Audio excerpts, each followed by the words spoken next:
The family idol was destroyed by the mother-in-law's unexpected visit.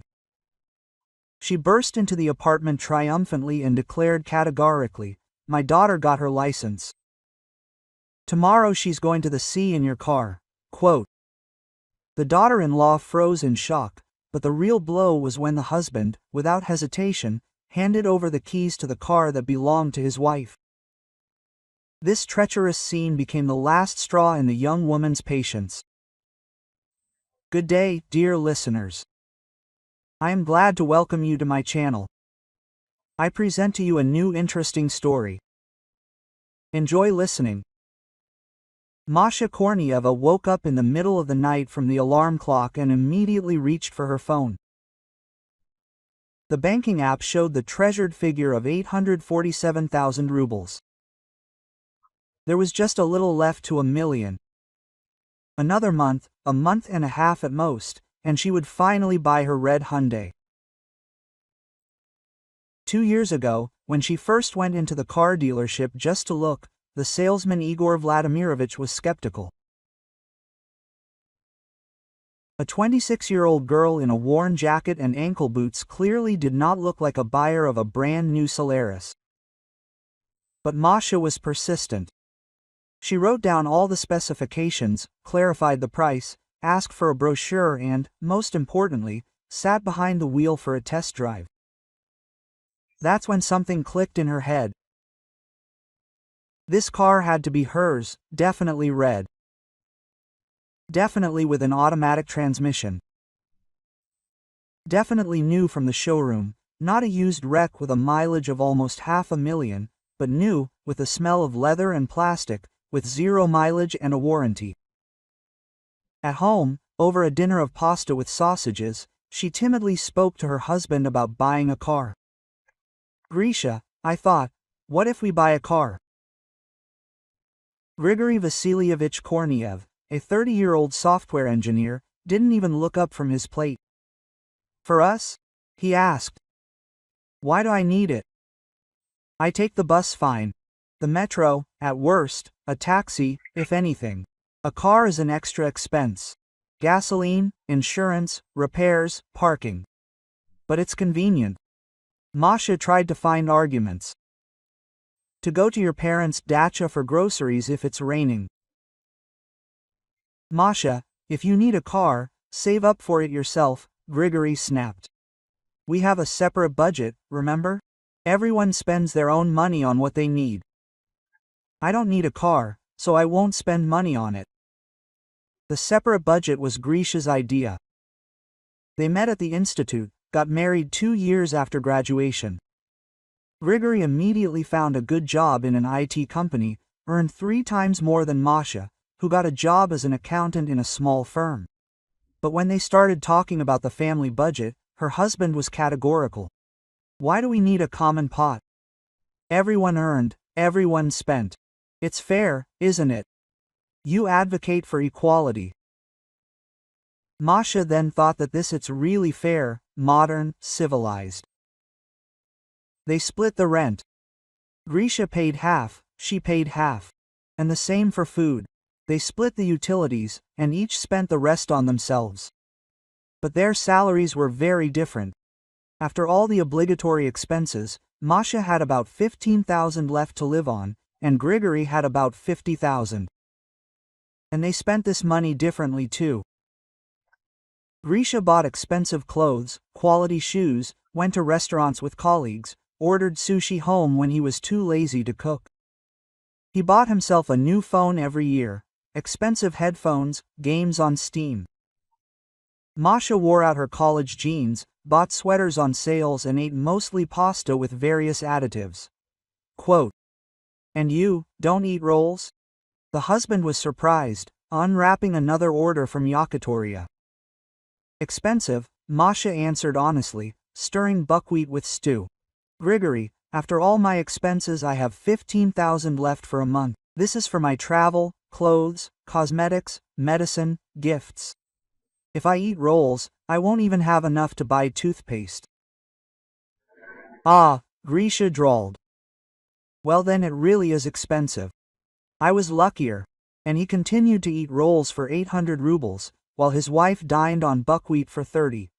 Grigory did not consider it necessary to share his food with his wife. After all, they had separate budgets. Since Masha had such a fad for saving, let her figure it out herself. And Masha was saving 1,000,000 rubles for a car, and she was ready to do anything for this. First, she found a part-time job. In the evenings and on weekends she made reports for small entrepreneurs, sat until 2 a.m., checked other people's documents, balanced the balances. For each report she received 2–3,000. A trifle, but it saved up. Then she got a part-time job in another office. Now she worked in her main company from 9 o'clock to 6 o'clock. Then she went to the second one, where she sat until 9 o'clock in the evening. She returned home exhausted, but with an additional 20,000 a month. She saved on everything, gave up the hairdresser, cut her own hair. Fortunately her hair was straight. She bought cosmetics in the mass market during discounts, clothes in second-hand stores or on sales. She spent a maximum of 100 rubles a day on lunches at work. She bought bread, cheaper sausage, made sandwiches, instant coffee instead of grain coffee. The cheapest shower gel, a metro pass instead of a taxi. No cafes, no entertainment, no spontaneous purchases. Grigory watched his wife's metamorphoses with slight bewilderment and indifference. Quote, "Masha, why are you walking around so exhausted?" he asked, scrolling through his phone feed and sipping expensive craft beer. "I'm tired from work, so maybe I should take a break, go on a trip. Travel packages are cheap now, I have nothing to spend on. I'm saving up for a car." "Oh, well, then be patient." When, after a year and a half of saving, Masha got the flu and spent 3 days with a temperature of almost 40, Grigory treated her sympathetically, but within reasonable limits. Quote, "Buy some medicine," he suggested. "Thank you, I'll go myself." "Should I take you to the clinic by taxi?" "No need, I'll get there by bus." "Maybe I should order some soup?"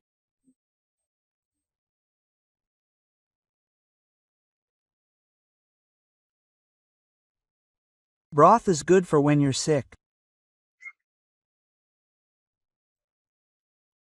"Grisha, I don't have money to order food. I'm saving up for a car." "Oh, right, well then, cook something from what you have at home." There was rice and frozen vegetables at home. Masha, staggering from weakness, cooked herself some lean rice porridge, while Grisha was ordering borscht with meat and sour cream at a nearby cafe. Quote, "Shouldn't you order some?" he remembered after placing the order. "No need," Masha croaked. "I cooked porridge." Grisha nodded with relief. He did not have to spend extra money on his wife, who voluntarily chose the economy mode. By the end of the second year, Masha had lost 10 kilograms, acquired chronic fatigue and slight nervousness. But in the account there was a sum close to the cherished million. And she also had a new source of irritation. Her mother-in-law. Zana Borisovna Kornieva worked as a head teacher at a school, lived in a 2-room apartment with her 35-year-old daughter Lilia and considered herself the head of the family clan. She treated her daughter-in-law with condescension and patronage, periodically making comments about her appearance, cooking or housekeeping. Quote, "Mashenka dear, why is the soup so thin?" she asked when she came to visit. "Maybe I should have added meat?" "Meat, Zana Borisovna," Masha explained. "Oh yeah, you're saving up for a car." Quote, "That's commendable, of course, but you shouldn't forget your family for the sake of a piece of iron." Or Mashenka, isn't it time to cut your hair? You've become unkempt. It's expensive to go to the hairdresser. Well, ask Grisha, he's the husband, he should keep his wife beautiful. We have a separate budget, Masha explained patiently.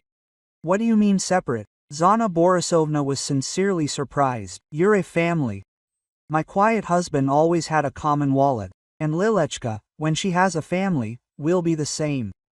Lilechka, Zana Borisovna's grown-up daughter, hasn't started a family yet.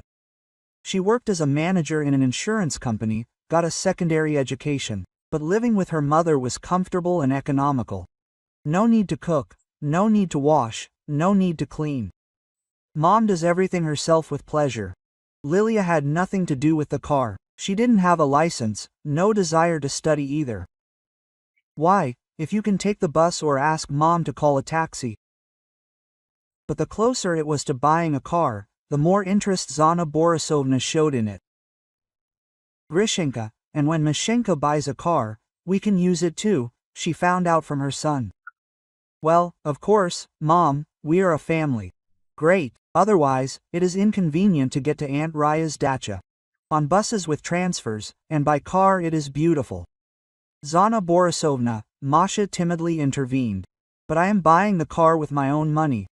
And what, dear?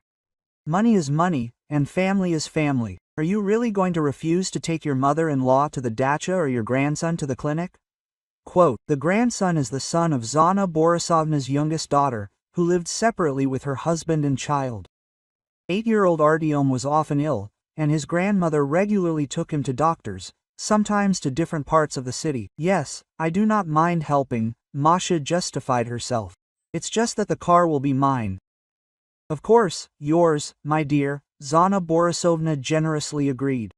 Nobody is laying claim, it's just that in the family it's customary to help each other. Quote, Grisha nodded in confirmation of his mother's words and continued scrolling through his phone. Finally, that long-awaited day arrived. March 15th, Friday. There were 1,200,000 rubles in the account, with a reserve for insurance and initial expenses. Masha took a day off from her main job, dressed in her best clothes, jeans and a blouse, which she saved for special occasions, and went to the car dealership. Igor Vladimirovich greeted her like an old friend. Masha, are you ready? Ready, she exhaled, and her heart pounded with excitement. The red Solaris stood in the center of the hall, as if it was waiting for her, exactly the same as 2 years ago. Only the price had gone up, now it cost 1,100,000. Everything else is on me, said Igor Vladimirovich. You've been working towards this for so long that I'm willing to give you a discount on the paperwork. 2 hours of paperwork, signatures, and seals. And now Masha has the keys to her own car in her hands. For the first time in her life, she has something truly hers, something not shared with her husband, not rented, not inherited from her parents. Hers. She got behind the wheel and cried with happiness, relief, and pride in herself. 2 years of living in hunger without rest, entertainment, or joy. And here's the result. Beautiful, brand new, smelling of leather and freshness. I drove home slowly, enjoying every minute. I turned on the music on the brand new radio, rolled down the windows so that everyone could see. Here she is, Masha Kornieva, in her own car. She parked in the yard and couldn't get out for 10 minutes. Sat, stroked the steering wheel, inhaled the smell of the new interior, then took a photo of the car from all sides, posted it on social media with the caption, "Dreams come true." Grisha reacted to the purchase with restraint. "Congratulations," he said, "it's beautiful. And that's all. No delight, no questions about the characteristics, no offers to go for a ride." As if the wife had bought a new saucepan, not a car for which she had lived in Progolot for 2 years. But Zana Borisovna was delighted. What a beauty, she admired, walking around the car. "Grishenka, can you drive?" "I have a license," muttered her son. "Great, that means we'll be mobile now." The first weeks of owning a car were pure happiness for Masha. She went to work not in a stuffy bus, but in her own car. She turned on her favorite music, adjusted the temperature, stopped wherever she wanted. Even the food became tastier. Now she could go to the hypermarket on the outskirts, where the food was cheaper, and not lug heavy bags on the bus. She loaded the trunk with food for a week and went home happy. But the joy did not last long. Her husband's family was not asleep and was already making plans for Masha's use of the property. The first request came a week after the purchase. Zana Borisovna called on Friday evening, when Masha had just returned from work and was dreaming of just lying on the couch. "Dear Mashenka, are you busy tomorrow? Tomorrow is Saturday. Zana Borisovna was planning to rest. I understand, of course. It's just that Artyomka is sick. His temperature is high. He needs to be taken to the doctor urgently. Could you give us a ride? Well, please, the child is sick. How can you refuse? The child is sick, Grandma asks. Masha agreed. On Saturday morning, she drove up to her mother-in-law's house. Zana Borisovna was waiting with her grandson, Svetlana's youngest daughter, and some other bags. What's this? Masha was surprised, looking at the mountain of bags. Yes, just like that. We'll stop at the pharmacy on the way. I'll buy some medicine. And I need to get some groceries to the store. Otherwise it will take half a day to get there by bus, and it's convenient by car. The trip lasted 4 hours. First, the children's clinic, where we had to wait in line for an hour and a half. Then a pharmacy on the other side of town, where, it turns out, the medicine is cheaper. Then a grocery hypermarket, where Zana Borisovna and her daughter did a thorough shopping for a week in advance, carefully studying every price tag. Then another store for special bread for Artyom. Then, back to the clinic, they forgot to take a referral for tests. Then, driving everyone home. Thank you, darling, Zana Borisovna thanked, unloading numerous bags. You're so great for helping us. That's what family means. Artyomka, thank Aunt Masha. The 8-year-old boy nodded indifferently, staring at his phone. He hadn't had a fever for a long time. This had become clear back at the clinic, where the doctor had said the child was healthy. Masha came home, squeezed like a lemon. They had spent the entire weekend on wasted gas, costing 700 rubles. And she had also paid 200 for parking at the clinic. How are you?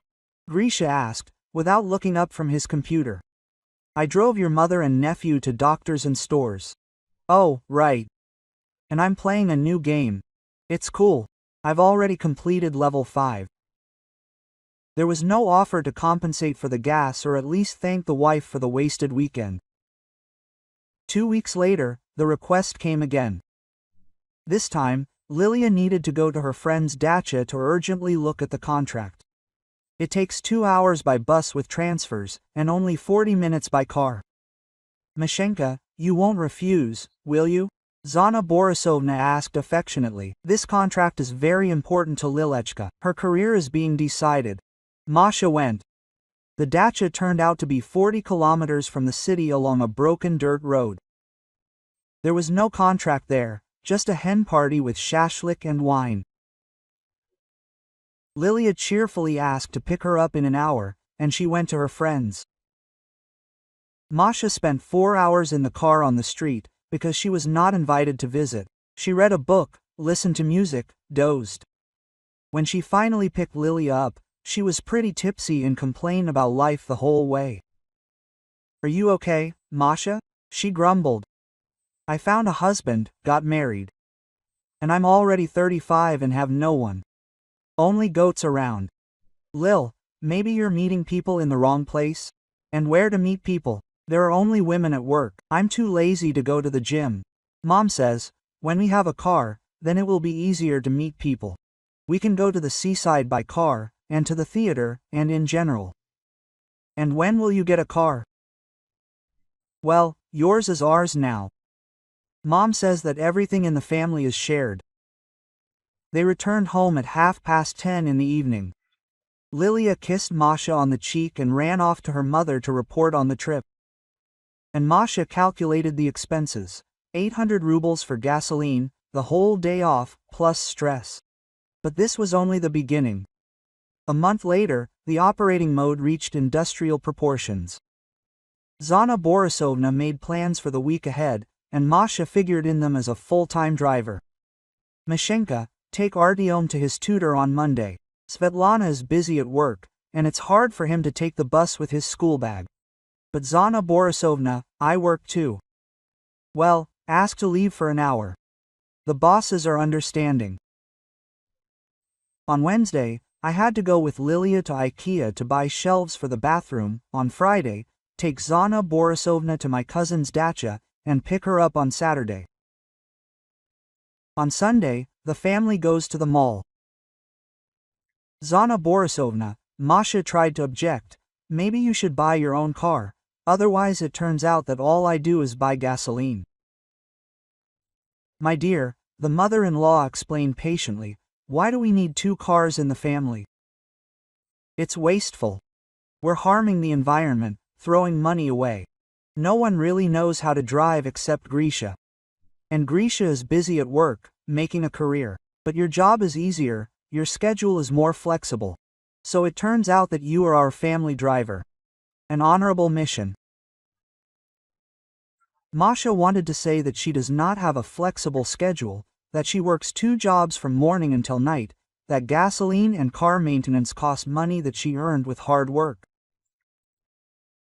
But the words stuck in her throat. In the Korniev family, it was not customary to argue with Zana Borisovna. By summer, the situation had become completely absurd. Zana Borisovna called without asking, leaving a note.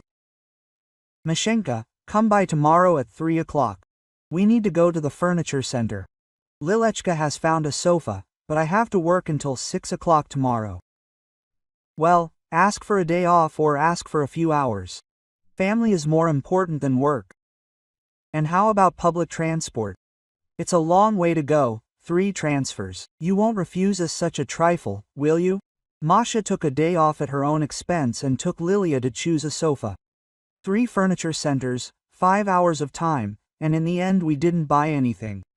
We need to think some more, consult with friends. It's okay, we'll choose next time, Lilia said carefree on the way home. Mom says there's a new collection in Lanta. Will you take us next weekend? Next time? Masha asked again. Well, yes, there's a big choice, no need to rush. We're buying a sofa for years. Mom says, we need to look at least all the stores. On the way home they stopped at a grocery store. Lilia needed to buy groceries on the way, then go to the pharmacy for vitamins for her mom, then go to the dry cleaners to pick up her clothes. Each stop meant a new parking lot, new gas costs, a new waste of time, and then this news fell on my head like snow. Masha, can you imagine? Lilia happily said at another family dinner. I've finally decided to get my license. That's right, daughter, Zana Borisovna approved. You can't go anywhere without a car these days. All your friends already have licenses, and you walk alone. Masha choked on her compote. Getting a license is great, she said cautiously. Yeah, Lilia nodded. I'll take the theoretical course at a driving school, and I'll get practical experience in your car. Why waste money on an instructor if you know how to drive? Will you teach me, Lil? But I'm not a driving instructor. Nonsense. Zana Borisovna waved her hand. What is there to know? She got in and drove off. Lilechka is a capable girl, she grasps things quickly. And what if something happens? An accident or a breakdown? The only thing I didn't have was OSAGO insurance. What accident? The mother-in-law laughed. You'll drive carefully and all that. All the drivers in our family are good, careful.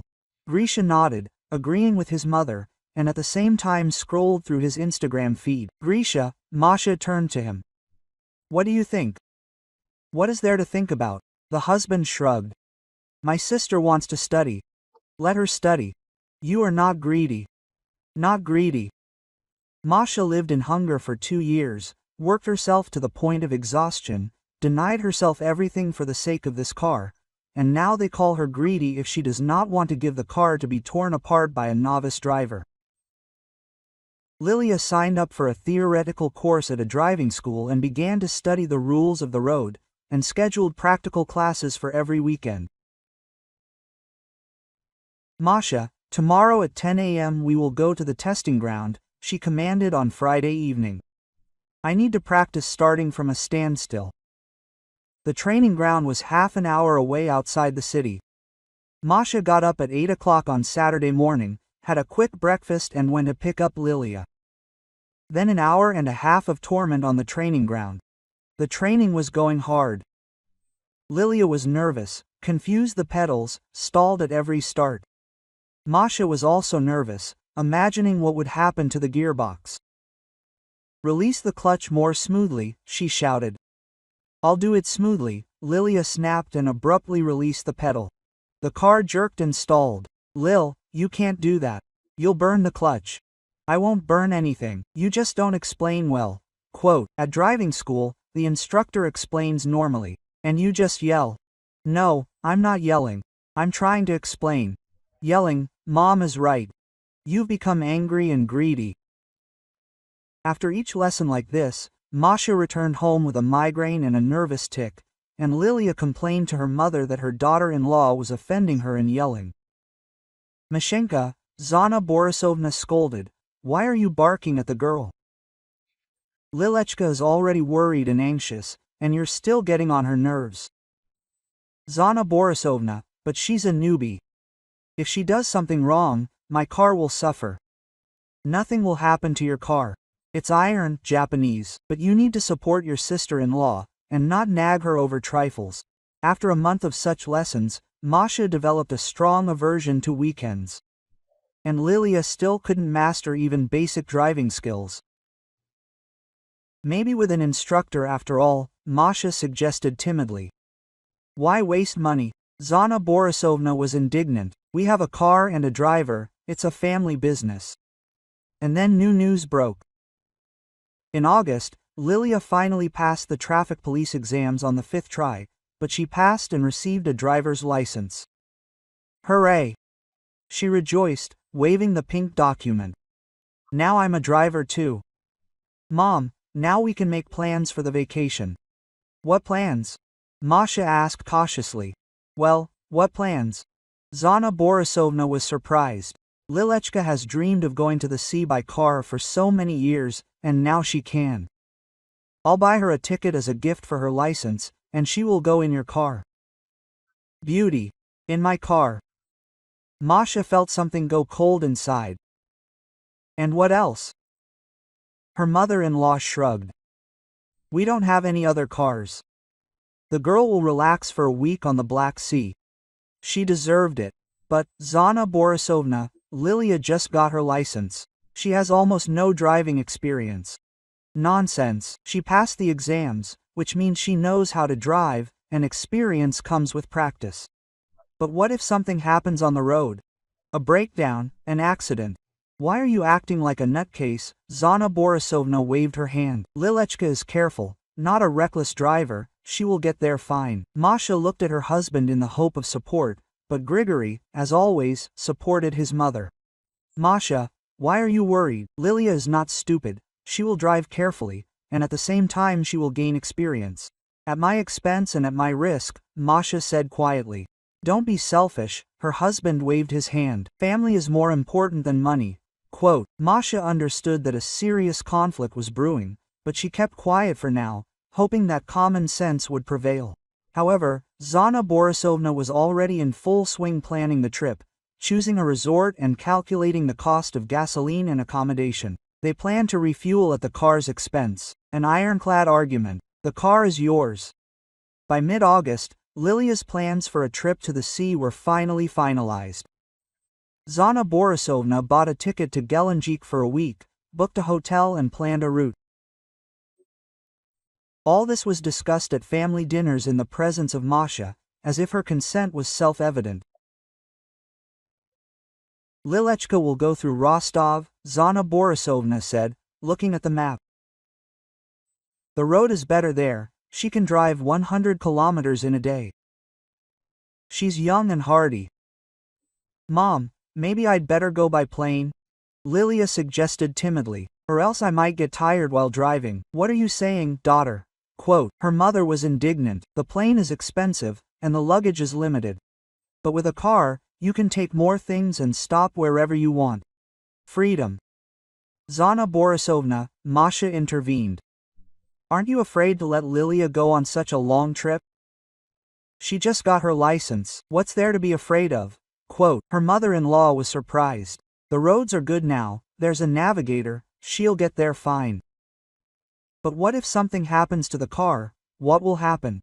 Japanese technology is reliable. You've been driving for 2 years now, no problems. Yes, but I drive carefully around the city mostly, and here there are thousands of kilometers on the highway. Quote, Mashenka, Zana Borisovna said sternly, don't you trust Lilia? Do you think she's incompetent? That's not what I mean. What? Zana Borisovna straightened up and assumed a fighting stance. Or do you feel sorry for the car? Do you value the piece of iron more than your sister? Mom, come on, Lilia tried to intervene. Maybe, really, by plane? No way, her mother snapped. We have a car. Why throw money away? Mashenka is just being greedy. Grisha, as usual, supported his mother. Masha, why are you clinging? She'll go and come back. You don't feel sorry for organizing your sister's vacation, do you? What does that have to do with feeling sorry for her? That's not what we're talking about. What is it about? Quote, her husband frowned. Masha realized that arguing was useless. No one in this family cared about her opinion, but a dull irritation was growing inside. By the end of July, the details of the trip had been finally agreed upon. Lilia was supposed to leave in early August. Zana Borisovna had already bought her a new swimsuit, sunscreen, and a travel bag. Mashenka, will you fill up the car with gas before the trip? She asked. And it wouldn't hurt to have the vehicle inspection done. What if on the highway? We had the vehicle inspection done 6 months ago, Masha said. Well, an extra check won't hurt anyway. And look at the tires, check the pressure. Quote, Zana Borisovna, who's going to pay for the gas for the trip? What do you mean, who? The mother-in-law was surprised. Lilechka, of course, she's on vacation, she's the one spending it. But when Masha asked Lilia about the money for the trip, she threw up her hands. Masha, I have money set aside for the hotel and food, but I wasn't counting on gas. Mom said you'd give me some. Quote. Me, well, yes, the car is yours, you pay for the gas. Masha turned to her husband. Grisha, do you think this is right? What is there to count? He shrugged. Gasoline costs pennies, 1,000 there and back. You can't go broke. 3,000 rubles really were pennies for Grigory. For Masha, who was still recovering from 2 years of strict savings, this was quite a significant amount of money. But she did not argue. She simply silently filled up the car and checked its technical condition. Lilia was supposed to leave on August 2nd. The day before, Zana Borisovna arrived with bags and packages. Quote, and what is this? Masha was surprised, looking at the mountain of luggage. Yes, just little things. The mother-in-law waved her hand. She brought Lilechka sunscreen, a beanie, a hat as a gift and prepared some food for the road. The little things took up the entire trunk and the back seat. We also had to put bags in the cabin. 4 days later, Lilia returned from vacation, tanned and happy. She brought the car in the evening, when Masha was at her second job. She gave the keys to Grisha, she said over the phone. Thanks for the car. Had a great rest. When Masha came home and saw her car, she caught her breath. The left door was really disfigured by deep scratches. The handle was dented. She also noticed new chips on the hood, a scratch on the rear bumper and some kind of stain on the driver's seat.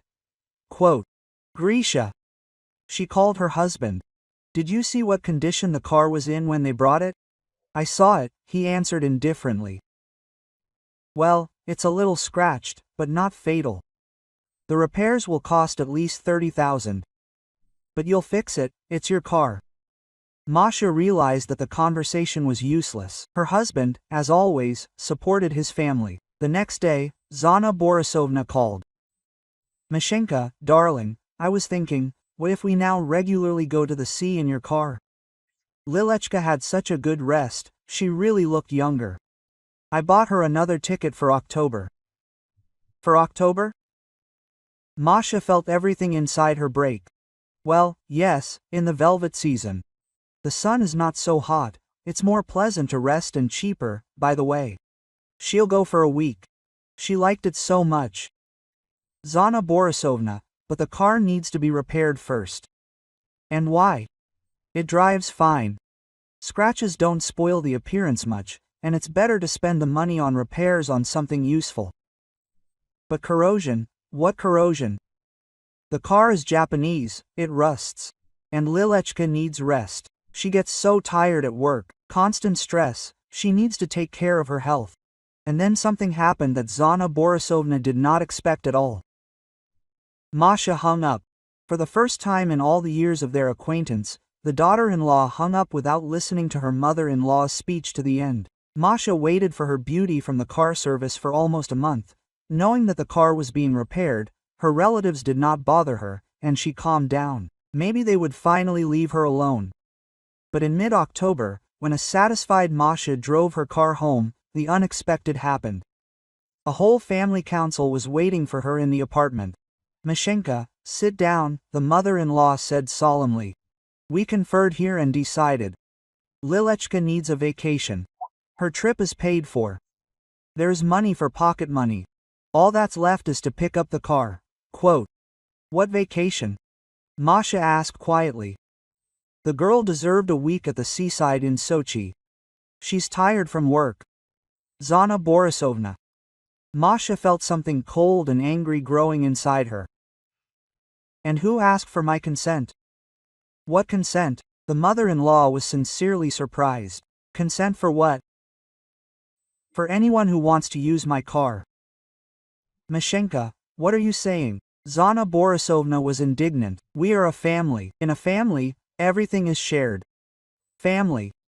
Masha looked at her husband, who was indifferently scrolling through his phone. "Family is when people take care of each other. And here I've been working as a driver for 6 months at my own expense. They've damaged my car, and now they want to take it on a new trip. Are you being capricious?" Zana Borisovna got angry. "So what if they scratched it a little?" "A little."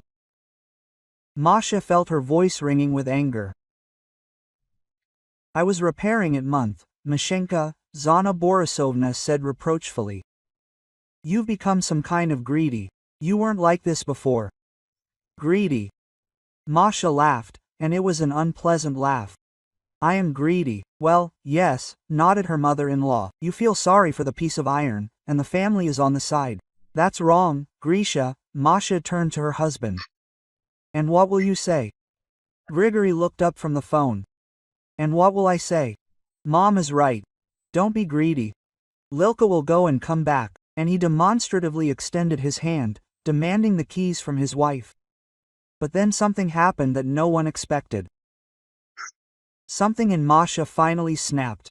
Maybe it was the fatigue that had accumulated over 2 years. Maybe it was the impudence of this family, who considered all her property to be theirs, or maybe it was just that the cup of patience had run over. Masha didn't argue or explain, she simply swung and hit her husband in the face, so that he tumbled over the stool. Thanks to her father, a former boxing coach, who once taught his daughter the right punch. Zana Borisovna opened her mouth in surprise, but immediately tried to intervene. "Mashenka, what are you doing? This is outrageous." But she didn't have time to finish. Masha grabbed her by the collar of her blouse and dragged her to the exit. The elderly woman resisted, screaming something about hooliganism and disrespect, but Masha was younger and stronger. On the landing, Zana Borisovna finally broke free, but immediately received a kick in the ass and rolled head over heels down the steps, screaming loudly and cursing at the entire entrance gallery. Grigory, holding his swelling cheek, tried to mumble something about family values and respect, but his wife was no longer listening to him. She methodically collected his things in a large garbage bag: clothes, chargers, game console, all his precious gadgets. "Masha, what are you doing?" The husband tried to reach her. "Cool down, let's talk calmly." "Let's talk?" Masha stuffed his favorite 15,000 sneakers into a bag. "What are we going to talk about?" "About how your family watched me live in poverty for the sake of a car for 2 years, or about how you've been using this car as a family taxi for 6 months. Or maybe about how your sister damaged my car and doesn't think it's necessary to pay for the repairs." "But we're a family," Grigory muttered in confusion. "Family." Masha laughed and threw him a bag of things. "The apartment lease is in my name. You, a hanger-on, have no business here. Go to your mommy. You'll be planning trips in other people's cars there. Masha, wait, let's discuss everything. It's too late to discuss. We should have discussed it 6 months ago. She opened the door and pushed her husband out onto the landing. And tell your mom that if you show up here again, I'll rip your legs out. The door slammed. Masha leaned her back against it and closed her eyes. For the first time in many months, there was silence in the apartment. The first days after the scandal passed in a strange numbness. Masha went to work, returned home, ate dinner in silence. No one demanded that she take her nephew to the doctor, no one planned family shopping trips. Did not make a schedule for the use of her car. At first, it seemed unnatural. 2 years of living together with Grigory and 6 months of intensive use of her property by the family had developed a habit of constant pressure, and now suddenly no one demanded anything. Grigory called for the first 3 days, asked to meet, talk, resolve everything like adults. Masha hung up. On the 4th day, he sent a long message in a messenger, where he explained that she had misunderstood everything and that the family should stick together. Masha blocked his number and filed for divorce. Zana Borisovna also tried to re-establish contact, but her approach was more aggressive. At first, she called from morning until evening, demanding an explanation, then she sent voice messages, indignantly listing all the car's shortcomings and explaining how to behave in the family. When that didn't work, the mother-in-law tried to come in person. But Masha was prepared for such a turn of events. Seeing a familiar figure on the landing through the peephole, she didn't open the door. Zana Borisovna rang the doorbell for about 10 minutes, then started knocking and shouting, "Mashenka, open up immediately. We need to talk, Zana Borisovna," Masha said loudly through the door. "If you don't leave right now, I'll call the police for disturbing the peace." "How dare you? I'm your mother-in-law. Your ex-mother-in-law. And if you don't disappear in a minute, I'm dialing 02. Zana Borisovna left, but as a parting shot she shouted loudly across the entire stairwell, "Ungrateful, we took you into the family, and you're like a snake in the grass." The neighbors peered out of their apartments, watching the family drama with curiosity. Masha was grateful to them. Witnesses wouldn't hurt if her mother-in-law decided to accuse her of some far-fetched crimes. And then Lilia suddenly showed up. She didn't come alone, but with her younger sister Svetlana, apparently for moral support. Quote, "Masha, open up," she demanded into the intercom. "We need to talk." "I have nothing to talk to you about," Masha answered. "What do you mean nothing? And the car? I have to go. The trip, the deadline is pressing." "Lil, will a train or a plane help you?" "But I don't have any extra money." "That's your problem, Lil. We're not a family anymore. Grisha and I are getting a divorce." The Zalovka left empty-handed, and an hour later, Zana Borisovna called, furious. "What are you thinking? You're such a nasty thing. What divorce?" "Zana Borisovna, don't call me anymore," Masha said tiredly. "We have no common topics of conversation." "What do you mean we don't?" "Ah, Grisha? And the family?" "There's no family anymore." "How dare you? We accepted you as one of our own, accepted you as a cash cow. We asked for you all the time, we demanded all the time, but we gave nothing in return." "You scoundrel!" Zana Borisovna screamed. "I won't let this go." Masha smiled bitterly and hung up. After that, the calls stopped. Apparently, the Korniev family realized that Masha was determined. Life was gradually entering a new direction. Masha continued to work 2 jobs, but now she spent the money on herself.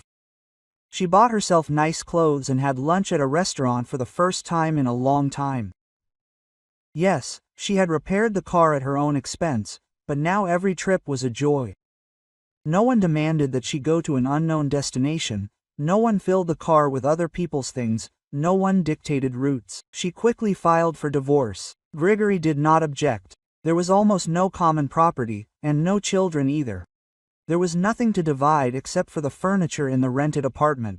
"Maybe we should make up," He asked timidly at their last meeting in Zaxi. Grisha, you can see that I have become much calmer without all of you, Masha smiled. Why ruin your life again? Mom says that you are just showing your character, and tell Mom that her opinion no longer interests me. Quote. In mid-October, when the bright autumn was delighting with its colors, Masha decided to take a vacation. For the first time in many years, she had some spare money for a vacation, and she went exactly where Lilia was planning, to Sochi, 2 weeks at the sea, in a good hotel, with excursions and restaurants. Every day she posted photos on social networks, beautiful sunsets, delicious food, herself tanned and happy. And always photos of her red Hyundai against the backdrop of the seacoast. She knew that her husband's relatives were monitoring her pages and got special pleasure from this. Let them see how wonderful life was without their family care. And in November, news reached her about what was happening in the Korniev family, said her colleague Mila, who lived in the same area. Masha, do you know what happened to your mother-in-law? I don't know and I don't want to know, answered Masha. Listen, Mila didn't calm down. She fell down the stairs then, remember? But when you kicked her out, you didn't kick her out, you sent her out with her husband for being so rude. In short, she fell then, only hurt herself, there were no injuries, and a month later she started acting up. Masha became wary. How did she act up? Well, her memory started to fail, she would forget where the keys were, or she wouldn't remember if she had turned off the gas. Little things at first, and then worse. They took her to the doctors. They say dementia starts from stress, or something. So what now?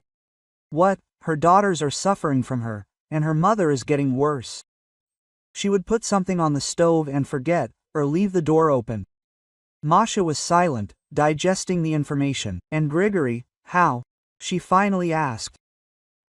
And Grigory, Sveta perked up. He got married.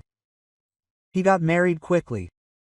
Well, what should he do? Living with his mother is not an option, and he should go nowhere to go. He found a woman, her name is Tamara. She has 2 children, 8 and 10 years old. Divorced. He moved in with her. And how is she living with Grigory? He works like a convict now, Mila. Tamara laughed. Banka is experienced, counts her money, she has already sent him to a second job. She says, since there are now 4 mouths to feed in the family, then he should earn accordingly. So he is completely penniless. Tamara takes his entire salary, gives him about 300 rubles a day for lunch and that's it. No rolls or craft beer for you. And how do the children feel about him? The children don't really like him. Their mother told them that their father should support and raise them. So they drive him away, and if something is wrong, they complain to their mother. Masha imagined Grigory, who recently played computer games all evening long, and now feeds other people's children, works 2 jobs. And she felt nothing, absolutely nothing. Indifference. Quote. And how is Lily doing? She asked more politely. Lilia's life is not a bed of roses either. Her mother is sick, she needs to be looked after, and she spends a lot of time at work. The neighbors have already brought Zana Borisovna home several times. They find her wandering around on the street, she has forgotten the way. And how can she cope with her alone? With Svetka, she has to do it alone. Her brother is busy now, supporting a new family. He comes once a week, visits and that's it. And his daughter needs doctors, medicine, and to watch her mother every day. Svetka's husband began to get indignant, demanding that she send his mother-in-law to an almshouse. In the evening, lying in the bath with fragrant foam, Masha thought about the information she had received. She did not feel sorry for Grigory or his family. For too long they had treated her as a free resource that could be exploited endlessly. And in December, a funny incident happened. Masha was driving home from work and stopped at a red light. In the next lane, she slowed down a shabby minibus. The driver lowered the window, and she saw a familiar face. Grigory. He noticed her too and waved his hand in confusion. Masha lowered the window. Quote. Hi, the ex-husband said awkwardly. How are you? Excellent, Masha smiled. And you, I see, work as a driver part-time? Yes, on weekends. Tamara said that we need to earn more. I see. And how in general? Grigory smiled sourly. The children are sick, the expenses are high, and Tamara is very strict. But family, Masha reminded. You said that family is more important than money. Masha, maybe we still have a green light.